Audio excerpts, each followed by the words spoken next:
Coming up on SBU TV, Walkable Olean is up and running, and local baseball players give their opinions on the World Series.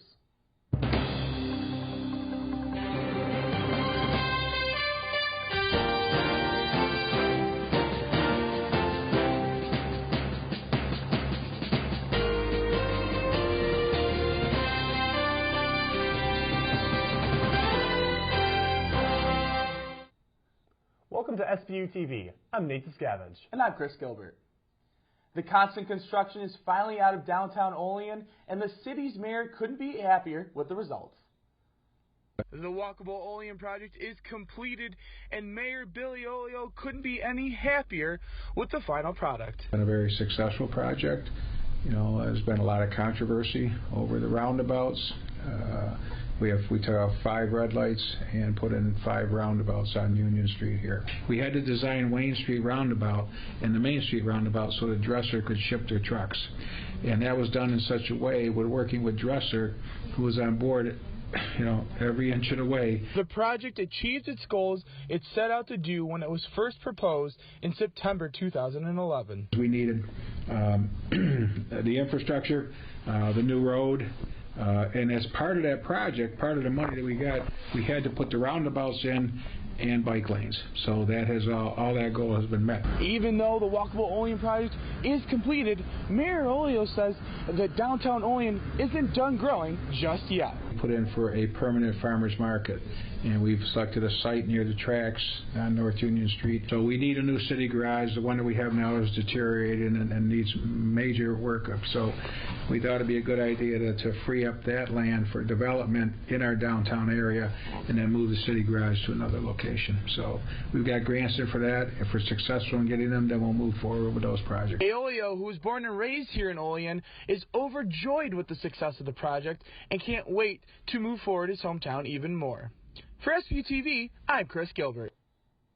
The ribbon-cutting ceremony for the project was this past Friday, and it marked the official end of the construction. As the Major League Baseball season winds down, I talked to local baseball teams about the World Series. With the 2016 World Series already underway, members of the St. Bonaventure baseball team have split their support between both the Cleveland Indians and the Chicago Cubs. Head coach Larry Sudbrook is a huge Indians fan and hopes his team is able to win the series.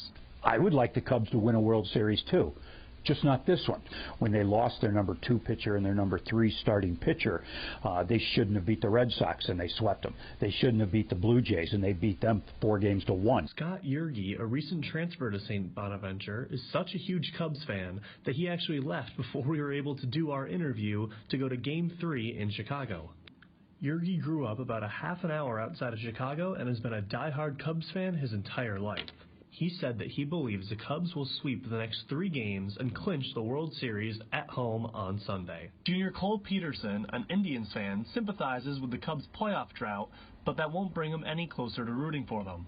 Like anyone but the Cubs, you know, everyone's pulling for the Cubs because they've got the longest streak here since 1908, and then Cleveland's the second, but everyone's pulling for the Cubs right now because it's been such a long drought for them. Senior Danny Urban sees a direct comparison between the 2016 Cleveland Indians and the current St. Bonaventure baseball team. You know, the budget and revenue and things like that are going to play an impact on the type of talent you can bring in, but similar to them, they've drafted well, they've developed their talent well. They weren't great a few years ago. Neither were we. We were dead last in the conference, I want to say, and then. But, you know, obviously, you know, your coach has recruited well and has brought in guys like this guy, so hopefully, you know, we can kind of play similar to how they've done. For SBU TV, I'm Nate Discavage. The series is currently tied 1-1 with Game 3 tonight in Chicago. Try to avoid some of the toil and trouble this Halloween? Lian Bunny has the story. Trick or treat or treachery? With Halloween quickly approaching, everyone planning on going out to celebrate the holiday should get refreshed on a few safety tips. Safety and security worker Diana Calhoun says more officers are usually on campus for Halloween. You really don't know what to expect, but in the past, Halloween has been pretty good. Calhoun adds college students should trust their instincts. If something doesn't feel right, then be cautious. The American Academy of Pediatrics posted a list of safety tips. Parents and/or responsible adults should always accompany young kids. All groups should have flashlights with fresh batteries. If older children are going alone, plan and review the route that is acceptable to their parents and have a set time to be home. Stay on well-lit streets and always use sidewalks. Review with kids how to call 911 in case of an emergency or getting lost. Careful consideration can also go into selecting a costume. And if you do go out, I always think, please wear reflective clothing. Anything that you can see, because you're going to be out there in the dark. The Academy encourages people to choose costumes and shoes that fit well to prevent tripping. By keeping these tips in mind, Halloween is more likely to be sugar and spice and everything nice. With SBU TV, I'm Lian Bunny. For more Halloween safety tips, visit www.aap.org. Next week, Sammi Arena is headed to the new Distillery in Ellicottville. Here's a little teaser for you guys. Looks like an apple a day has done a little growing up. The new Ellicottville Distillery is bringing a unique spirit to its products. Tune in next week to find out more about this innovative new establishment. For SBU TV, I'm Sammi Arena. Well, I certainly can't wait to hear more. October is Sudden Infant Death Awareness Month. Brittany Slomba reports. Better known as SIDS, sudden infant death syndrome is the sudden, unexplained death of an infant less than 1 year of age. Robin Bennett, director of Child Time Learning Center, said the biggest way to prevent SIDS is to simply be aware of what it is. Making parents aware, making parents realize that, there's certain ways that the baby needs to sleep, there's certain environment that the baby needs to be in order to help prevent it. Luckily, there are precautions that can be taken to help prevent SIDS, so infants can grow into healthy babies, just like Allie. The most common thing to prevent SIDS is laying the baby on the back. I cannot stress that enough. Another thing is never place a baby with you in bed. That's also a huge leading cause of SIDS. First-time mother Megan Young talks about the precautions she took with her 10-month-old daughter, Allie, to help prevent SIDS. We used a pacifier, which keeps them, sucking throughout the night, and that helps them breathe as well. We kept her in our bedroom so that she was nearby, and we also kept the temperature between 65 and 70 degrees so that she wouldn't get too hot. Just making sure that before that parent leaves the hospital on how important it is that they're aware what SIDS is, how to prevent it, and just making sure that they know everything that they can possibly know. For SBU TV, I'm Brittany Slomba. Unfortunately, SIDS is the cause of more than 2,000 infant deaths in the U.S. every year. Go Bonnies, go Bonnies, go! St. Bonaventure had its annual fan jam this past Saturday. Sammi Arena has the story. The Bonnies are back and ready for their big screen debut. As the Riley turned 50 years old, the community filled the bleachers and came to celebrate. There have been many new additions to the Riley this year. A new paint job, a new video board, and even some new fans. The celebrations also included performances by some of Bonaventure's clubs, the Hip Hop Team, the Step Team, and the Cheerleading Squad. This fan jam really pumped up the crowd for this upcoming season. Here's some words to remember from two of our new players. Come out and support. Come out and support. Get loud. Yeah, get loud. Get some dubs. Get some wins. For SBU TV, I'm Sammi Arena. The Bonnies are set to play their first home game on November 12th versus St. Francis University, so mark your calendars. Changes are coming to University Ministries on campus. Ethan Kibbe will tell you more. As construction moves along on the new University Ministries building, new details continue to emerge about the structure.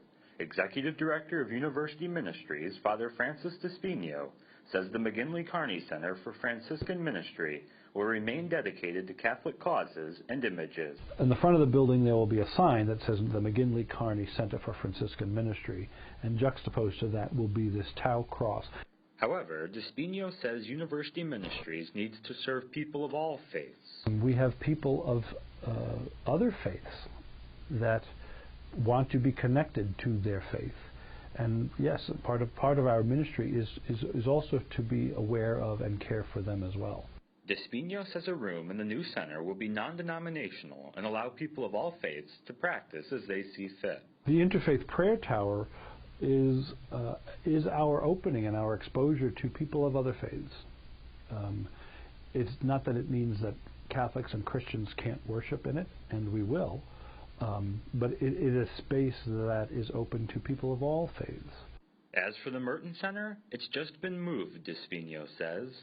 The term Merton Center now refers to the university's collection of the monks' works. The Thomas Merton Center will be housed within the library. For SBU TV, I'm Ethan Kibbe. The center will be ready to open in February. They're creepy and they're kooky, mysterious and spooky. They're St. Bonaventure's Hip Hop Team. Natalie Kutchko has more. Students at St. Bonaventure University celebrated Halloween early this year. The SBU Hip Hop Team brought a festive production to campus on Wednesday. Intense choreography wowed the sold-out audience. The dancers provided inspired pieces from classic Halloween programs like Hocus Pocus, The Addams Family, and Michael Jackson's Thriller. I spoke with team captain and Bonaventure sophomore Sarah Koning about her experience. We worked a lot. We usually work twice a week, but then we upped it to almost every single day. And then towards the end, we were working 5 hours a day and stuff, so it was nice. Koning's boyfriend Brian Pulley attended the show both in support of her and his best friend Andrew. Well, I think it means a lot to them knowing that I support them and because they support me when I play my sport or baseball, so I think give back and show them doing hip hop. The show took months to put together. Dancers committed hours of tireless work to the production on top of hectic homework demands. They were very helpful. They understood when you couldn't make a practice or you got sick or you had class. They were very understanding. They helped us completely if we didn't know what we were doing, and I think it came together really well. The hip hop team included a routine about the 80s cult classic Beetlejuice.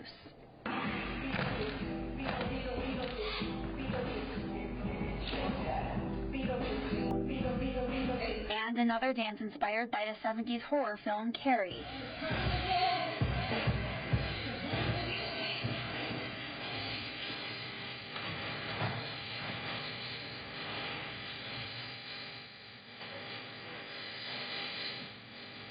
Overall, the crowd thoroughly enjoyed this performance, and the team looks forward to filling over 200 seats again. For SBU TV, I'm Natalie Kutchko.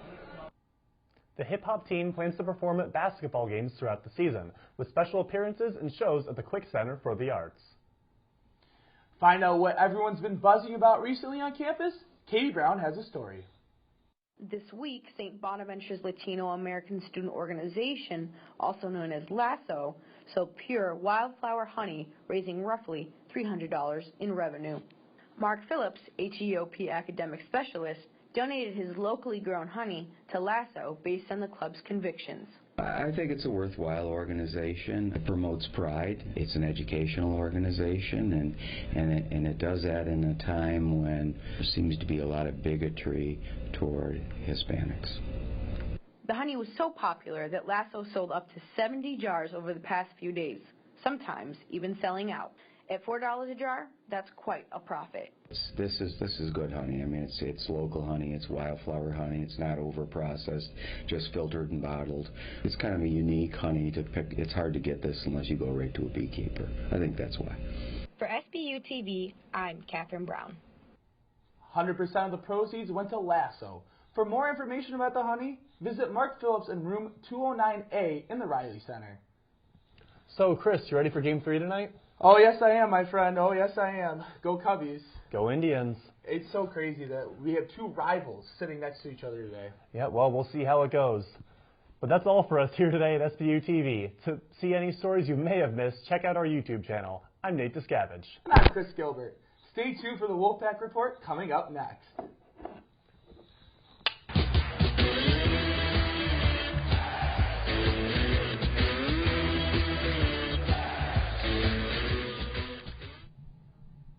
Welcome to the Wolfpack Report. I'm Mike Disanto.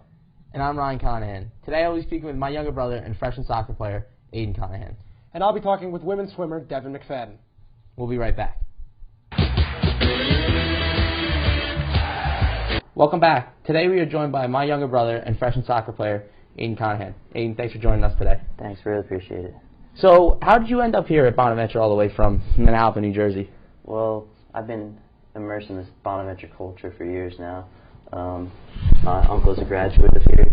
He obviously managed the basketball team, so came up for a visit about a year and a half ago, and I fell in love with the school and the soccer program. It's awesome. So, how are you enjoying the experience so far? You know, getting up for practice and class and balancing it all, because I know it's not easy, the life of a student athlete. Yeah, it's tough, but you know, you make the sacrifice. That's what you have to do to be a student athlete. You got to put school and sports together and make sure you keep your grades up and compete at a high level in your game. So the last couple seasons for the Bonaventure soccer program haven't been great. They've only had 3 wins over the past 2 seasons. But this year we've seen a bit of a reemergence with we've already 4 wins, 3 in conference with 2 games to go. What do you think is the cause of this? Well, I can't speak for the years in the past, but I believe our team has really great chemistry. You know, at the start of the season, our chemistry was not so great, but I believe getting into A-10 play, our games and our play improved. Our coach kept getting on us, making sure we're playing our best game possible. And I really think that Davidson game where we got our first conference win really set up to put us in great place for the A-10 playoffs. Definitely. So for the first time in about 6 years, the Bonnies are in the running to make the A-10 tournament. You guys just need to buckle down your last few games. Do you think you guys will be able to make it? I absolutely think we can. I mean, the A-10 is a very tough league to be in, and I think if we get a result at Fordham and a couple of results go our way, I believe that we'll be in the A-10 tournament, and I believe we have a good enough squad to go far in the A-10 tournament. That's great to hear. Thanks for joining us today. Really glad to have you on. Thanks for having me. I'm here with Devon McFadden of the women's swim team. Devon, how are you doing today? Good, how are you? Doing very well. So you guys were 2-2 so far this season through your first 4 meets. So what's contributed to the team's success? Definitely a different type of training this year. We're much more detail-oriented, less with, we call it garbage yardage. So we do more short quality work and less kind of long quantity work, and I think that has to do a lot with our success so far this season. Okay, and does any of that have to do with having a new head coach, Brian Thomas? Oh, yes, absolutely. He's definitely come in with an agenda, and he's very organized and knows exactly what he wants to do this season, and so far that's really paid off. All right, and you know, aside from the new head coach, what other things make this team different than maybe some other teams you've been on? It's definitely a different atmosphere. I think we all get along better. It's hard to say, but I just think that it's a great group of girls, and we all really have each other's backs, and we're all much more driven this year and more positive and motivated than we probably have been in years past. Okay. And speaking of the team's drive this season and sort of some driving forces that you may have, I know you were named a team captain before the season, so what does that mean to you? It's a lot of responsibility. I was honored, obviously, but for me, I think my part is to just kind of do my role and to be a good role model and to kind of just look out for people when they need me, but other than that, just lead by example. So just put in the work every day and hopefully others will follow you. And one of the other honors you've gotten so far this season has been last week's Female Athlete of the Week on Go Bonnies. So what did that mean to you? Also very honored. I swim with amazing other women, so for me to get it, I was just very happy with that. But it's cool, but I got to keep going, keep up the good work, I guess. And my last question is, going into this weekend, you guys are going to the A-10 quad meet. What's your outlook on the meet? How do you think the team's going to do? I think we're going to do very well. We've been training really well this week. We're very specified on what we're doing and how we're going to go in looking for this meet, and I think that it will pay off hopefully at the end of this weekend. But yeah, we're definitely trying to get up more on the top of our conference, so we'll see how we do. All right, well, good luck in that meet, and thank you for joining me. Thank you. Have a great day. We'll be right back on the Wolfpack Report. We have a lot of Bonnies action coming up. I know the basketball teams start next weekend. We have the men's soccer team trying to make the A-10 playoffs. The basketball team starts off their season next week with Alfred University. Women's basketball plays right before them with Gannon University. Soccer's got a game coming up against their last conference game coming up against Fordham, as well as the Atlantic 10 Cross Country Championships down in Richmond this weekend. Well, we'll see if our team, men's and women's team, can go out there and get themselves an A10 championship. Without a doubt. Well, that's all for us here in the Coop Lab at the Wolfpack Report. I'm Mike Disanto. And I'm Ryan Conhan. Thanks for watching, guys.